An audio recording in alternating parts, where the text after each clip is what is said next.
homemade traditional Peruvian dessert, alfajores, basket of ham, beef, turkey, veggie gourmet sandwiches. Call Giveaways Catering, phone number 778-245-3007. Welcome to the Immigrants Magazine's program. I am Fabiola Palomino, your host. Ludmila Marenco from Argentina is our guest on our Tell Us Your Story. When she came to Canada, she was 19 years old. How did she see Vancouver at that moment? And how does she see Vancouver now? Currently, Ludmila Marenco is a successful lawyer in Vancouver. Do you want to know more about this story? Ludmila Marenco tells her story on this episode 165.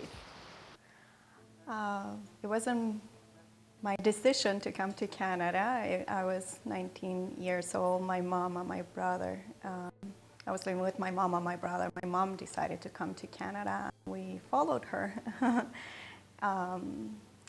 She wanted to see what it was going to be like and if we had a better future here than we may have had in Buenos Aires. So when I first came to Canada, at the age of 19, I saw Canada as a very different place from Buenos Aires. Everything looked different, the people dressed differently, girls my age looked very differently. I was not wearing any makeup and I was wearing very simple clothes, and the girls here wore a lot of makeup and wore crazy clothes in my opinion at that time. So I was like pretty mesmerized by how everything and everybody looked differently. I guess at that time I felt as if I was part of a movie. It felt like I was there and everything was happening, but I was not really part of it. It was like I was a bit disconnected at first. It took me a long time to actually feel part of Canada, or Canada's home. I see Canada as a very warm, inviting place, as a safe place, as a happy place. My whole life is here, and I feel very established and grounded in Vancouver, and it's a great feeling. Yes, I always wanted to be a lawyer. That was my plan in Argentina, was to go to law school, and I carried out that plan here, and yes, I am the first lawyer in my family, and it's great. It's a good profession. I'm very happy with it. I'm happy the way it turned out, and my mom is very proud of me, and it's a useful career in many ways, right? Personally, and one feels that we can help out people in the process, so it's a very gratifying job. I took a 10-month program called Pastry and Arts program at Vancouver Community College. I did that when I had first arrived in Canada. At the time, my English was very poor, and I was not a permanent resident, so I couldn't apply for loans to go to university. And even if I could have applied for loans, my English was not good enough to go to university in Canada. So baking was a hobby of mine, and I saw that program as a way to explore my hobby and to actually get a job after. So it was a lot of fun, and I got a job after as a baker, and I did that for 4 years, so it's great. It was great.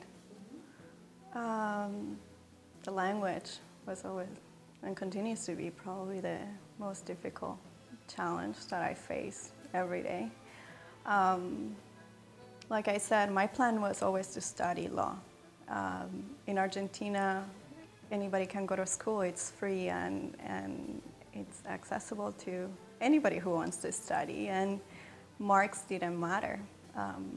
I had to understand the system here was very different from that of my country, and marks matter, and it was a competitive career to get into. And at first I thought, why not? Why can't I do it? If other people do it, why can't I do it? And that was my attitude, and I tried to keep that attitude throughout. At times I was a little bit discouraged, of course, just because, like, writing my first paper, I still remember that day having no idea what to do or how to start it and what a thesis statement was. And so it was a huge learning curve, but I think at all times I kept saying, why not? Why can't I do it? And if it takes me 4 hours to write a paper as opposed to somebody who speaks English as their first language who can write it in an hour, well, I'll just sit down for 4 hours and do it. So yes, at different times I started feeling discouraged. But I tried to not think that way. I just tried to always be looking forward and just staying determined, and have that attitude that I can do it. It's just a matter of sticking with it and put in the work. It's just I believe that anybody can go to law school or if their goal is to go to university, anybody can go to university. It's just a matter of having the discipline to study and make it happen. We can all make it happen. And so that was my attitude. And so even if I was discouraged at times, if I got a bad mark and I knew I had to work really hard to boost my GPA, I just did whatever had to be done. And I had lots of support. I had friends, and most importantly, I had my mom and my brother who always believed in me and gave me their unconditional support. So I'm very lucky in that way. We met 3 years ago, and last year we were married in Tofino in a very intimate, beautiful wedding. And I'm grateful every day for having met Michael and for the life we have. So I'm a very happy person, and we have a happy marriage. We just celebrated our first year anniversary, and we had a piece of our 1-year-old cake that we picked out from our freezer, and that was a lot of fun. And he's American. His family lives in Texas and Tennessee. I've been lucky to be able to visit his mom in Tennessee, and that was a great experience. It was very different from Vancouver, and it was a lot of fun. And yeah, it was great seeing a different culture, eating different food, and experiencing an American Thanksgiving that was really neat. It's like a big deal there, and so that was like a good experience for me. And yes, we come from different backgrounds, and it's great to learn about each other and meet in the middle now here in Vancouver. Are you in your 50s or 60s and you are looking for a job? Employment Tip segment next. Hi, I'm Gwen Pawlikowski, and this is your Employment Tips segment. During today's segment, let's talk about some of the difficulties that people face when they're looking for work from the point of being 50 years old and over. It can be a little bit challenging to look for work from a more mature point in our lives. But let's talk about some ways that we can overcome this barrier. The first thing that I want to suggest is that as people who are more mature, we need to understand what employers worry about when it comes to hiring people in our age group. The first thing they worry about is that when we apply for one of their positions, that we may be really overqualified and that we're not going to feel challenged or motivated by those positions, and that we're just going to leave right away. So they may invest a lot of time in training us or orienting us, and within a short time we're just going to leave and go on to something that fits our experience better. That's the first fear. Another fear that employers may have is that when they hire more mature workers, that we may not have kind of up-to-date technology skills or up-to-date skills. So again, it's our responsibility as more mature workers to keep up-to-date as much as possible. And we have, many opportunities to do this, but we also need to show that we're staying current.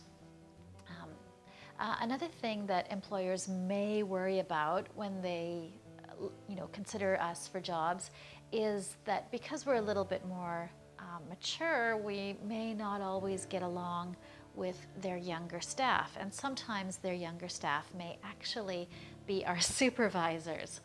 So that's another fear that they worry about. And our job is to show them that we can get along with anyone, right?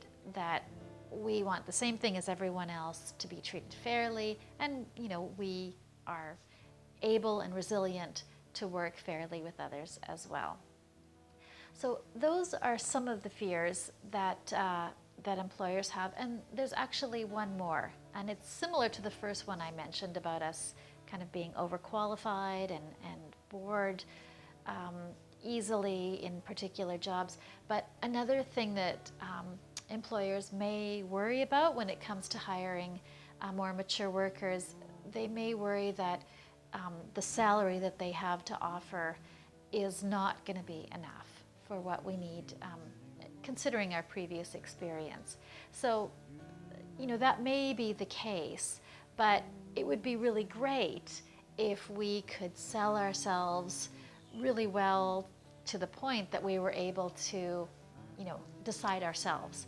Do we want that salary or not, right? So again, we need to convince employers that we're ready to consider, we're ready to make, commitments to companies, and then we can evaluate the salary and decide if that's a salary that's going to meet our needs or not.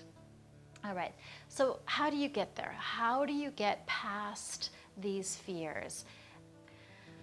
So the difficult challenge is to convince the employer to look past their fears, or his or her fears, and to actually call us for an interview.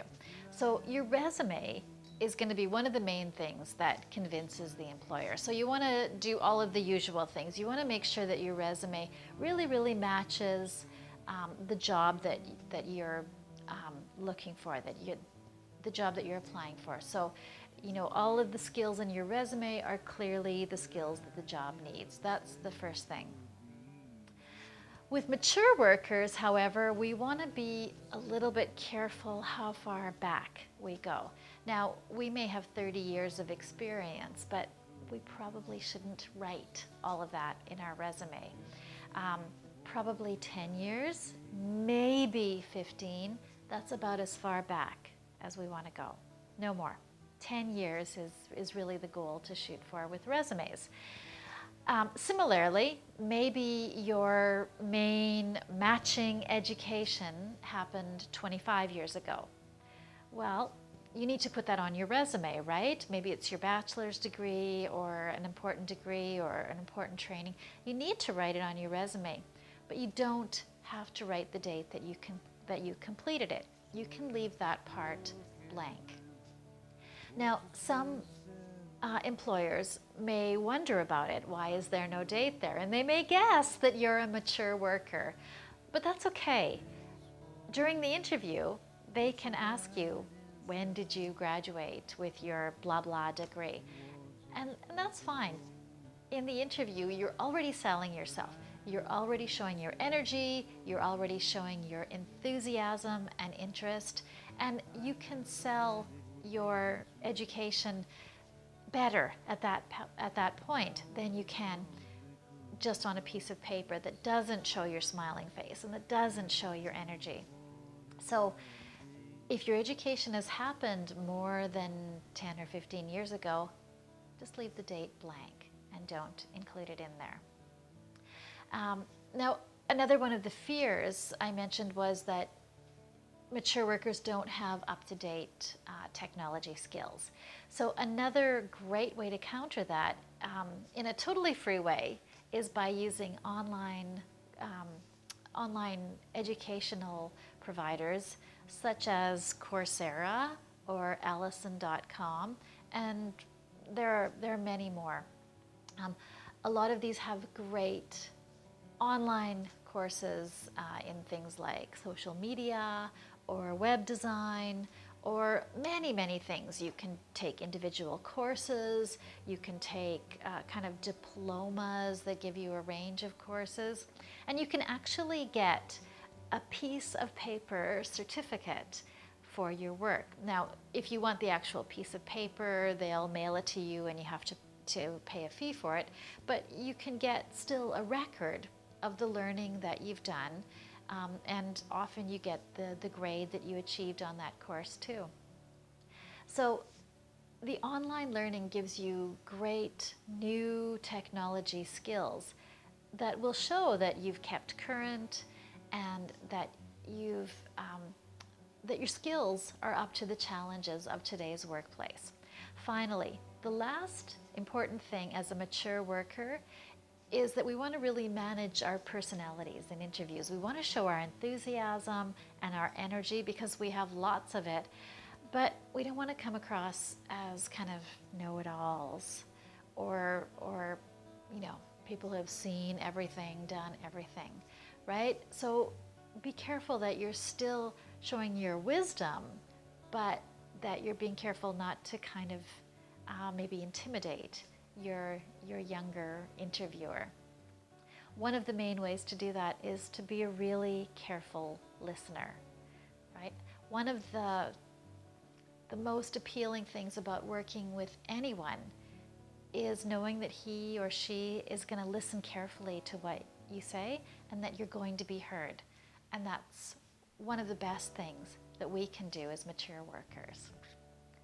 So this has been your Employment Tips segment. I'm Gwen Pawlikowski. Thanks for watching.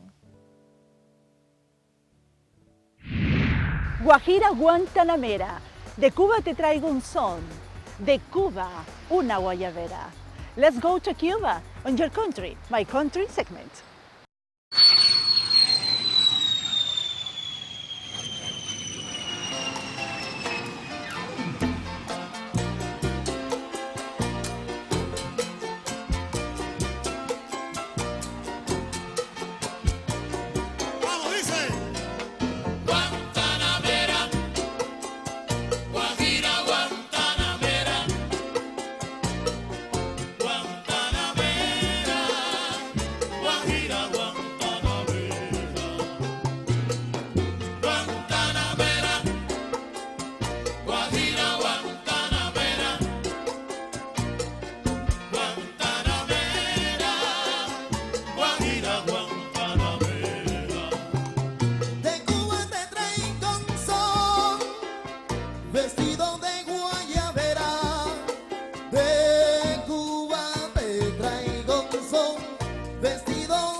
esperanza que ha ido creciendo, alma tierna donde descansar, más que playa, color y palmeras, te esperan en Cuba. Pueblo adentro tendrás el encuentro con lo mejor de Cuba, mano abierta y abrazo sincero, el refugio sereno a cualquier tempestad, esperanza que ha ido creciendo, alma tierna donde descansar, pueblo adentro hallarás el encuentro con lo mejor de Cuba.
A conocer un paraíso sin igual, rodeado por el mar de las Antillas, sin corsarios ni piratas, sin leyendas de ultramar, coronado por su historia singular. Te invito a conocer su tradición, su corazón, a disfrutar la risa de sus niños. Te invitaré también a adentrarte en el Moncada, en la sierra, en Santa Clara, en la plaza con Martín. Y tú querrás tal vez elevarte hasta el Turquino o pasear por Baracoa, Camagüey o Trinidad.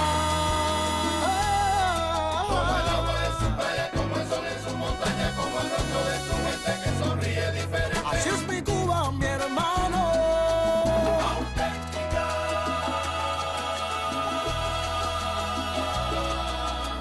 Y cuando mis palomas te reciban en mi mar, comprenderás la paz de mi sonrisa y entenderás por qué mi cultura está tan viva, mis hazañas deportivas, mi salud, mi educación, y entenderás por qué, además de varadero, te recibe un pueblo entero, con Fidel y con el Che. Pues como el agua de su playa, como el sol en su montaña, como el rostro de su gente que sonríe diferente. Así es mi Cuba, mi hermano. Como el agua de su playa, como el sol en su montaña, como el rostro de su gente que sonríe diferente. Así es mi Cuba, mi hermano. Auténtica. Auténtica.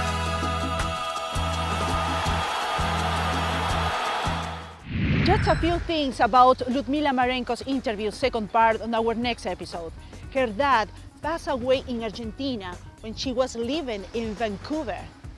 How did she face this terrible moment in her life? Thanks for watching us.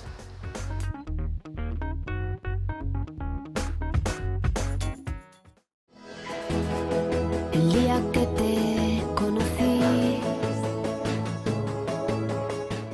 me gusta mucho tu cuerpo, ¿sabes? 이렇게 손 이렇게 뻗어가 que mal administrado teve cerca de... El día que te conocí. Problemas de relaciones interpersonales, separación, divorcio, problemas con niños, adolescentes y adultos. Soy la doctora Yolanda Montoya, soy Clinical Counselor y mi teléfono es el 604-861-1071. I say hello and people ask me where you're from, so it doesn't matter how long I've been in Canada for. That's the first question. Oh, where are you from? I'm like, oh, really?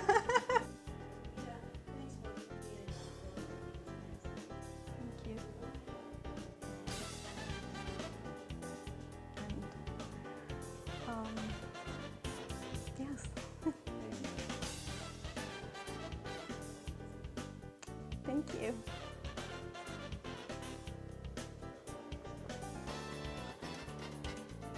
And how do you get the employer to call you for a resume? Call you for an interview.